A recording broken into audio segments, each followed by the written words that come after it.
오늘의 기업은 바로 포스코대우입니다. 포스코대우, 기업명만 이렇게 보면 포스코와 대우가 합쳐진 것 같은데요.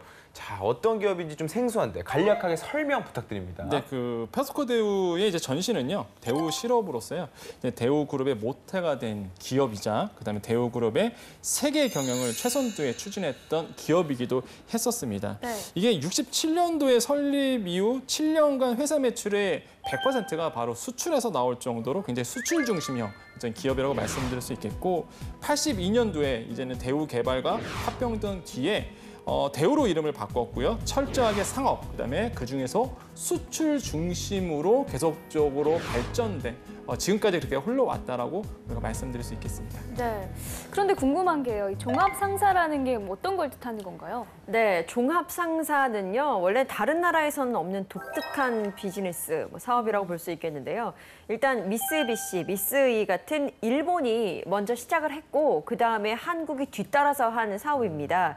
특정의 상품 분야에 하나에 국한되는 게 아니라요. 모든 영역에 걸친 다종류의 상품을 종합해서 외국으로 수출을 하거나 아니면 국내 유통을 대규모로 영위하는 거대 상사다라고 보시면 되겠습니다. 네. 심지어 종합 상사의 업무 내용이 이렇게 비유가 돼요. 미사일에서 라면까지라고 할 정도로 굉장히 다양한 상품을 취급하고 있습니다. 네. 네. 아유, 미사일에서 라면까지라니 딱 원하죠. 딱 원하는 표현인 것 같은데요. 지구에 있는 거 다. 네, 그렇죠.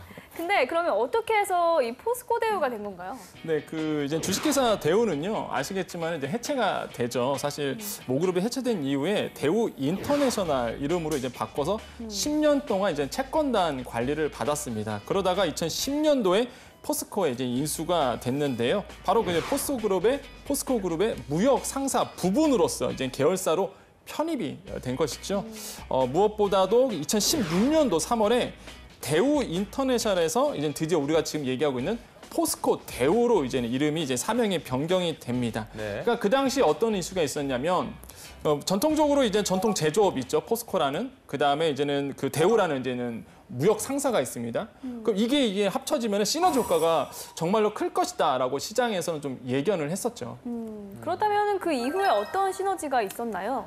포스코 대우는요, 포스코라는 세계적인 철강 제품 공급선을 안정적으로 확보하는 것은 물론이고요. 판매량을 꾸준히 확대하면서 철강 사업을 강화해 왔습니다. 그리고 올해 3월에는 포스코의 국내 철강 유통을 담당하던 포스코 P&S 철강 사업 부문을 포스코 대우가 흡수 합병을 해요. 그래서 포스코 그룹 그 계열 내에서 철강 유통 부문을 포스코 대우가 전담하게 되는 거죠. 이로써 해외 판매 거래와 함께 국내 유통망도 갖추게 된 겁니다. 네, 자, 그렇다면 현재 철강이 주력 사업 분야가 된 건가요? 이게 실제 보면 좀 재밌는데 주력 사업이 맞긴 맞아요. 이게 그러니까 매출로 보자면. 근데 영업이익으로 보면 좀 그렇진 않다라고 좀 말씀을 드리겠습니다. 왜 그러냐면 2016년도 기준을 봤을 때요.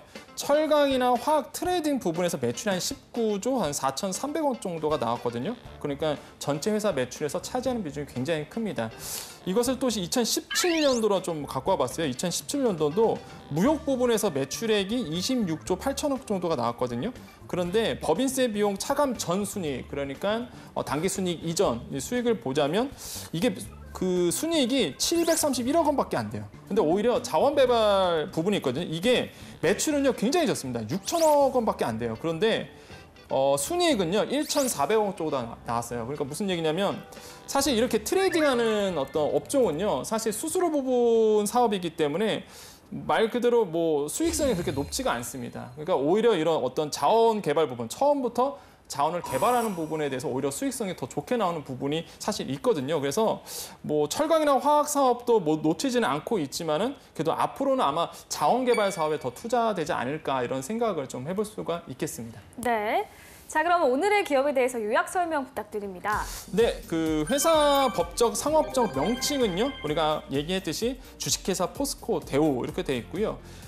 보통 포스코 대우는요 주요 세 부분이 있습니다. 첫 번째가 무역 부분이 있고요. 그다음에 자원 개발 부분이 있고 해외 프로젝트 부분 이렇게 세 가지 주요 부분으로 나눠진다는 사실 좀 기억해 주셔야 돼요. 왜냐하면 사업 보고서를 봐도 사실 전체 매출도 나오지만 이 주요 세 부분을 따로 떨어져서 매출이라든지 아니면 순이익을 공시를 하고 있거든요. 그만큼 중요하기 때문에 그렇습니다. 총 볼게요. 수익 2017년도 봤더니요. 22조 정도가 나왔습니다. 굉장히 잘했죠. 그다음에 영업이익은 한 4천억 정도밖에 안 나왔습니다. 영업이익은 당기순이익은 1,600억 원 정도가 나왔고요. 우리가 이렇게 사업 규모를 좀 알 수 있겠고 또 재밌는 거는 직원 현황 궁금하지 않으세요? 그래서 직원 현황도 좀 갖고 와봤습니다. 역시나 근로자 수를 봤더니 남자가 1,500명.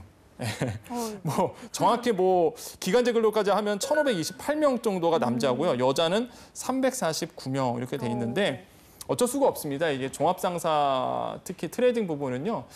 굉장히 조금 남자가 굉장히 좀 힘이 세다기보다는 남자 인력이 많은 부분에 속해요, 사실. 그러다 보니까 남자가 월등히 많은 어떤 임직원 수를 기록하고 있다라고 볼 수가 있겠고 평균 연속 근로는 남자가 한 10년, 그다음에 여자가 9년 정도 돼 있습니다. 그래서 1인 급여액, 평균 급여액 궁금하잖아요. 네. 남자가 한 7,800만 원 이렇게 돼 있고요. 여자가 5,600만 원 정도가 현재 2017년도 기준으로 봤을 때 네. 이게 공시가 돼 있습니다. 그렇군요.